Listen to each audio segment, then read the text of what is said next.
mà nè chị đâu nè bây giờ chị ăn cái sao nhớ nó như cái kẻ số á nè là luôn chị cái tôi chị nè tôi giờ cái này là nhớ của tôi sang nè sao lo đây nè lo ở chạy nó giống của lo lo đây bây giờ bây giờ giờ tôi sẽ biết cho em là ô đi tôi cho là sạch nã sao rồi em lên đã lo em đi lo em có là tôi sao bây giờ là nhớ em là tôi nên nhớ gì sao nó chỉ là sao biết cho em nó lên ba và ta khán giả cho một theo con à bé ba cho em nhớ tới ba ta khán giả là lo em ta tự qua cho là sạch sao anh đi từ trái của em với mình chẳng có nói à em đi sẽ mà mình đặt với bài đi cứ đặt với bài chứ hả tao mà này chứ hôm nay còn thành phố anh đó cho chép để mặc qua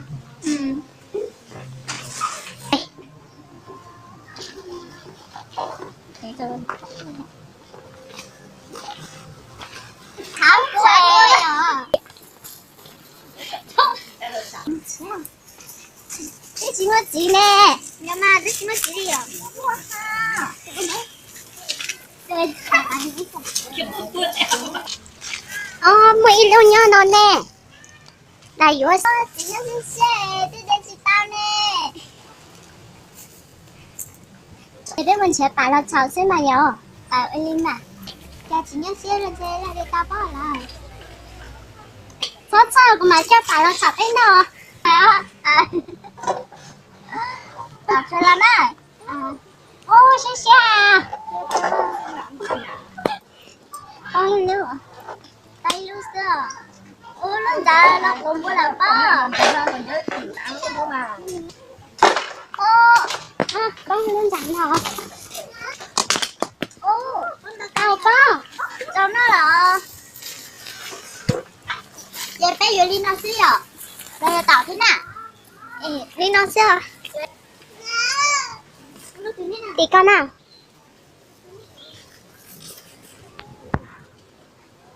Cho vào cái con mình đào lên đi con. Hả?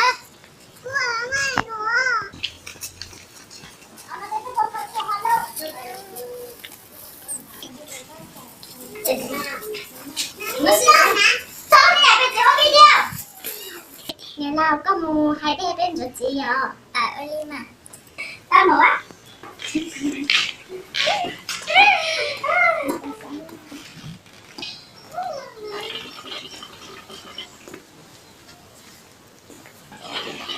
Mua nó thành kia là lắm em.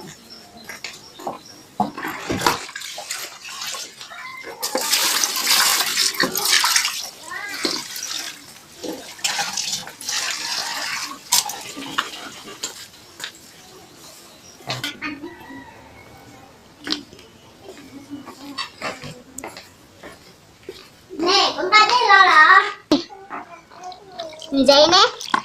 Vậy chúng ta có tiền.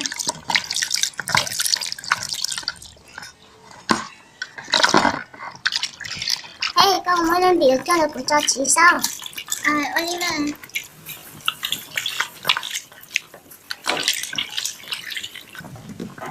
Này cho chị là mà chị cắt tiền liệu.คุณchị cắt thế mà. Tata là lắm đâu mà.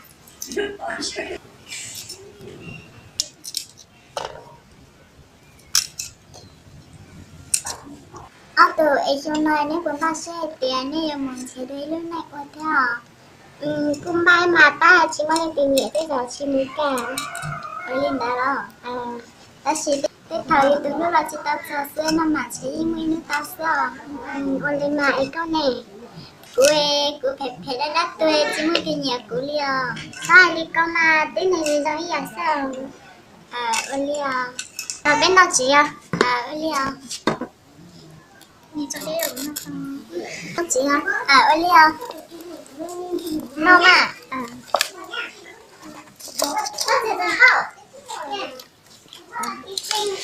梦几岁呀？要来嘛？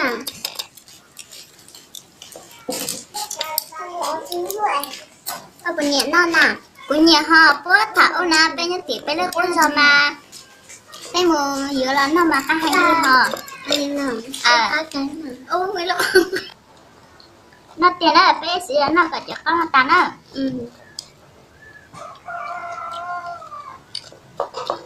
là bên một tụi luôn cho bên nó mà trên này cá hay đi rồi nên bữa sáng lên đó bữa sáng nhà nó tiền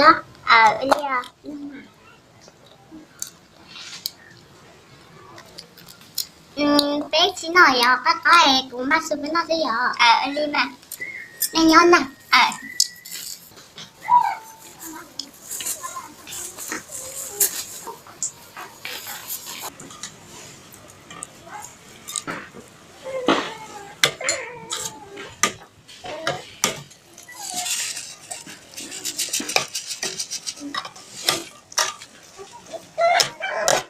cô hai lại thôi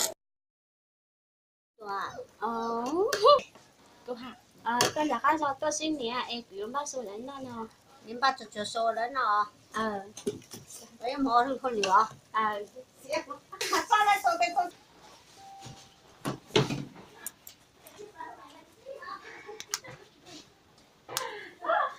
đây này lúc em nói chọn này trong cái luôn giờ số thế mà em muốn đã chơi ở nhà có sản phẩm nè nhớ chị chưa Ali để nào có tao ba là số nè ba là mà em ít một trâu lính nào Oli à em mua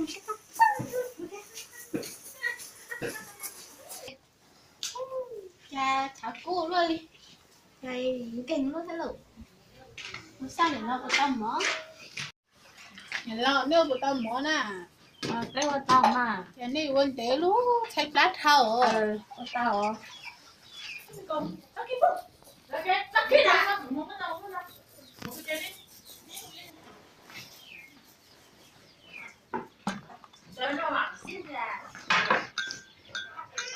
gió luôn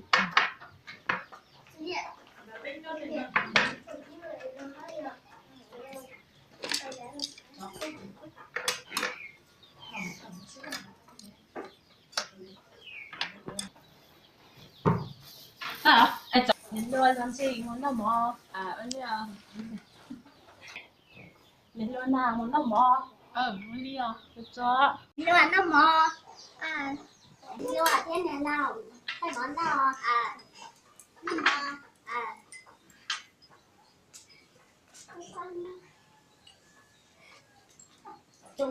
nè nó đi nó gì thế chỉ mong cái cũng cần ta cũng nâng cái nó chỉ tao của chính nó hẳn nó mà ê của tụi nhìn luôn lên đã lo thấu xã cho nó là nó nhìn lo luôn chi chứ cho sao ta mày ta đó nó chỉ cha liều của mà nó của bây giờ bài bật tay biết thật sự như thế nào chẳng những nuôi yếu một lúa nó lên nó mới chỉ ta luôn nó liều cứ tôi nhận thân là trẻ mà hai giảm một lần thật sao nhưng đã lo em nó sẽ không cái lúa từ món này nó kìa bây giờ đó dạ nhắc sợ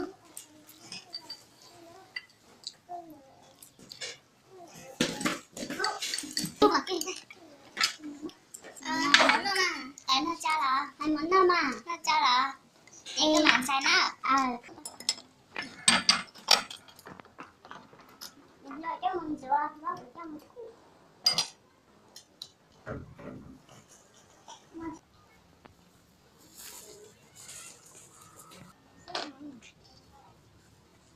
hết tàu của nó thang cỡ lông ga mỗi thiên chỉ thực luôn đó chỉ mua liều này là mua hà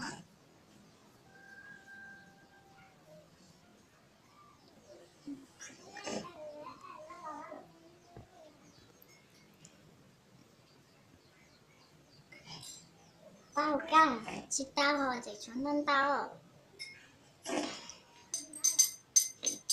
có cả lông ga bé mình sẽ tới luôn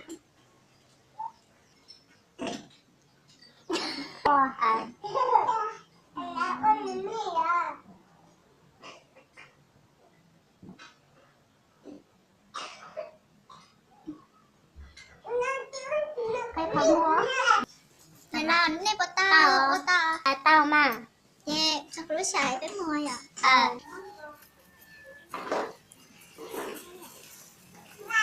ô tú hay liò ừ